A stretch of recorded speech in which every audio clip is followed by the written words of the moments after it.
Welcome to the Slop Farm. Enjoy the video.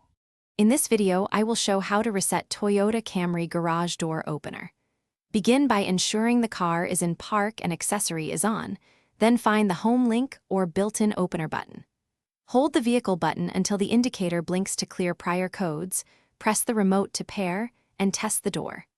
If the door does not respond, repeat the cycle and check the garage motor learn button for final syncing.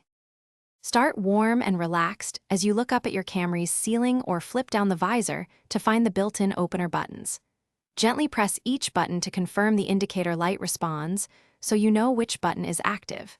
Keep the garage remote close and note any labels indicating home link or remote functions.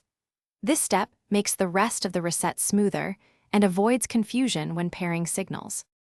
Hey friends, if you find this walkthrough helpful, please subscribe and like to support the channel. Quick recommendation: Little Tree's Black Ice is perfect for keeping your car smelling fresh after a garage session, and it pairs oddly well with wrenching and reset vibes. Check the description for the link and other deals so you can grab one for your ride. Thanks for watching. Now let's get back to the video. Talk through the reprogramming slowly so listeners can follow along and mimic each motion.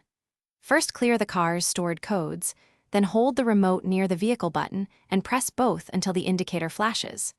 Move to the garage motor and press its Learn or Program button, then return to the car and press the newly programmed vehicle button to complete syncing. Test the door carefully and repeat if the response is delayed or inconsistent.